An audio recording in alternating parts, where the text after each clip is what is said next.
Hello friends, இனிய விநாயகர் சதுர்த்தி நல்வாழ்த்துக்கள். இந்த வீடியோ நீங்கள் பார்க்கும்போது விநாயகர் சதுர்த்தி முடிஞ்சிருக்கும். நான் எங்கள் வீட்டில் எப்படி ரொம்ப சிம்பிளாக அதே மாதிரி பிள்ளையாருக்கு பிடிச்ச மாதிரி பச்சனைங்கள்லாம் பண்ணி கும்பிட்டேன். அதுதான் இந்த வீடியோவில் இருக்குது. ஸோ வாங்க பார்க்கலாம்.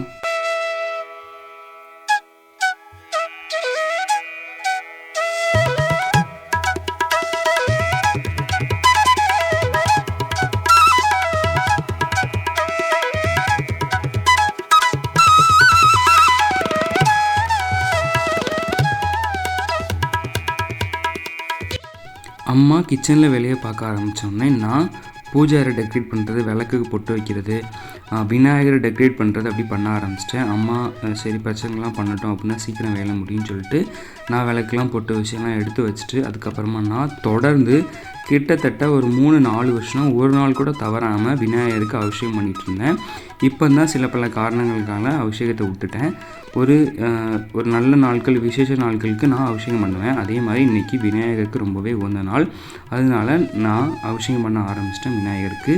கடைசி நேரம் தான் பார்த்தேன் எதுவுமே இல்லை அபிஷேகம் பண்ணுறதுக்கு. அதனால் பாலும் வெறும் தண்ணியும் மட்டும் அபிஷேகம் பண்ணிட்டேன். அதுவே அவருக்கு ரொம்ப பிடிச்ச அபிஷேகம்.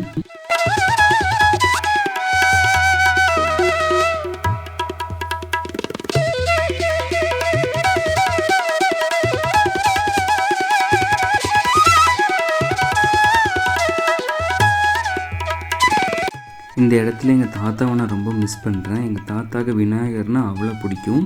எங்கள் தாத்தானால தான் எனக்கே விநாயகரை பிடிக்க ஆரம்பிச்சது.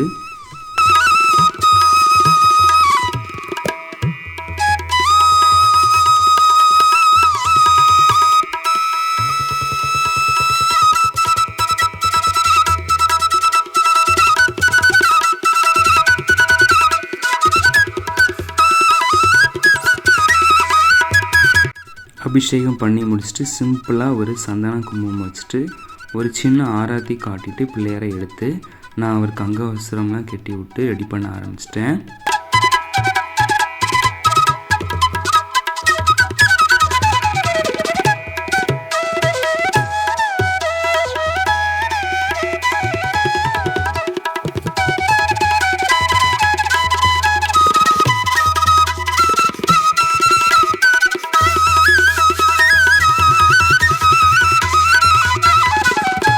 நல்லா அவருக்கு ஒரு குட்டி ட்ரெஸ் போட்டு நல்லா மனையில் கோலம் போட்டு அதுக்கப்புறமா அவரை தூக்கி வச்சாச்சு.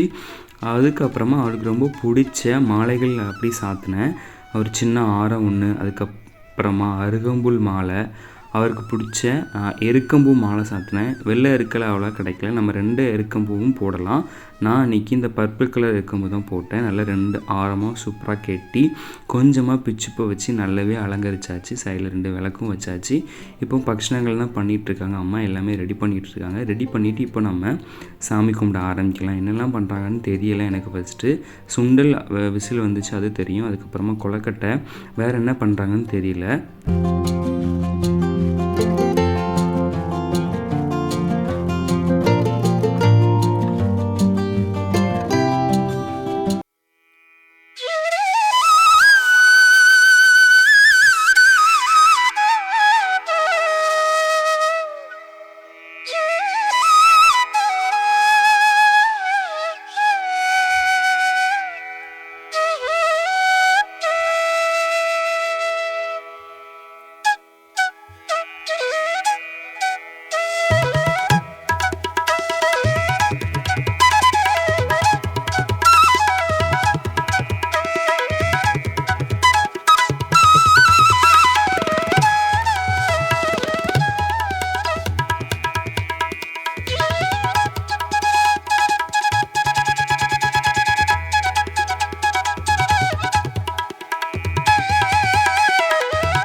இப்போ நல்லபடியாக சாமி கும்பிட்டாச்சு. அவருக்கு பிடிச்ச பச்சனைகள்லாம் வச்சு பல வகைகள், விளாம்பழம், மாம்பழம், ஆரஞ்சு, உளுந்த வடை, நெய் கொழுக்கட்டை, அப்பம், சுண்டல், மோதகம், பூரண கொழுக்கட்டை, அவல் பொரி, கடலை, அவருக்கு பிடிச்சது எல்லாம் வச்சு கும்பிட்டோம் நல்லபடியாக.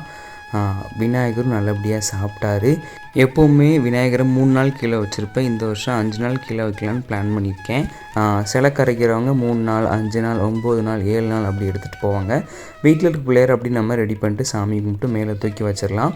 இதுதான் இந்த வருஷம் நம்மளோட விநாயகர் சதுர்த்தி செலிப்ரேஷன்ஸ், நம்ம வீட்டு வழிபாடு. எப்படி இருந்துன்னு கீழே கமெண்ட் பண்ணுங்கள். இந்த வீடியோ பிடிச்சிருந்தா லைக் அண்ட் ஷேர். என்னோடய சேனலுக்கு சப்ஸ்கிரைப் பண்ணிக்கோங்க, ஃப்ரெண்டுக்கு ஷேர் பண்ணுங்கள்.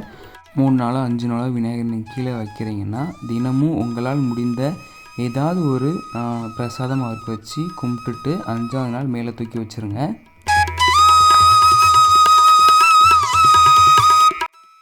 அடுத்த வீடியோவில் பார்க்கலாம்.